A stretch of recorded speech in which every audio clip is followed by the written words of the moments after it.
Good morning. This is the Aggieland Backyard Church.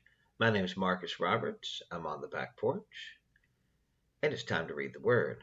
Today we're in the book of Mark, chapter 7. The Pharisees and some teachers of the law who had come from Jerusalem gathered around Jesus and saw some of his disciples eating food with hands that were defiled, that is, unwashed.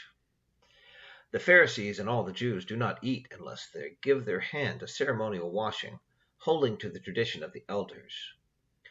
When they come from the marketplace, they do not eat unless they wash, and they observe many other traditions, such as the washing of cups, pitchers, and kettles.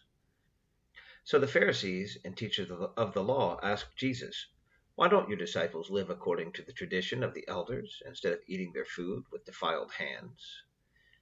He replied, "Isaiah was right when he prophesied about you hypocrites, as it is written, 'These people honor me with their lips, but their hearts are far from me.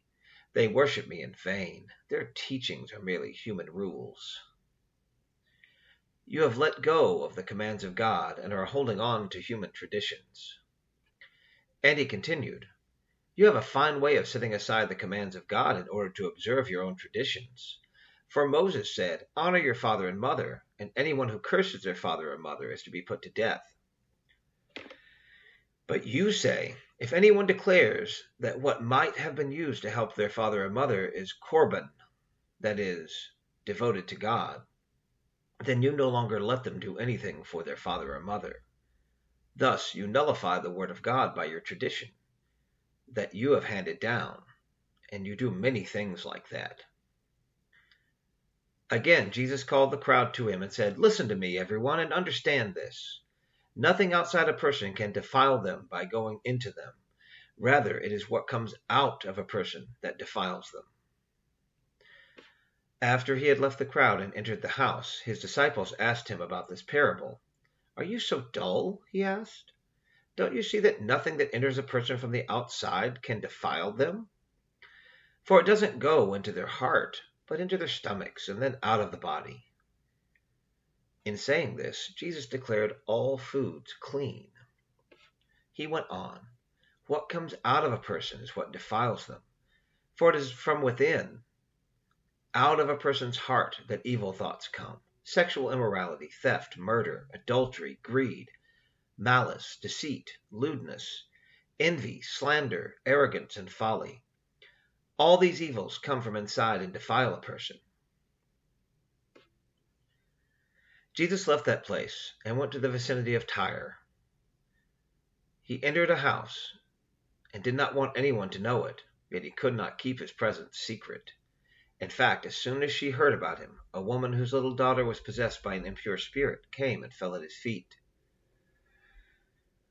The woman was a Greek born in Syrian Phoenicia. She begged Jesus to drive the demon out of her daughter. "First, let the children eat all they want," he told her, "for it is not right to take the children's bread and toss it to the dogs." "Lord," she replied, "even the dogs under the table eat the children's crumbs."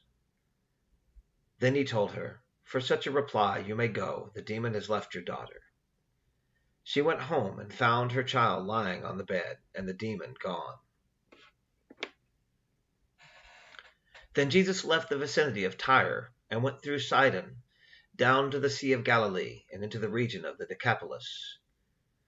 There some people brought to him a man who was deaf and could hardly talk, and they begged Jesus to place his hand on him. After he took him aside, away from the crowd, Jesus put his fingers into the man's ears.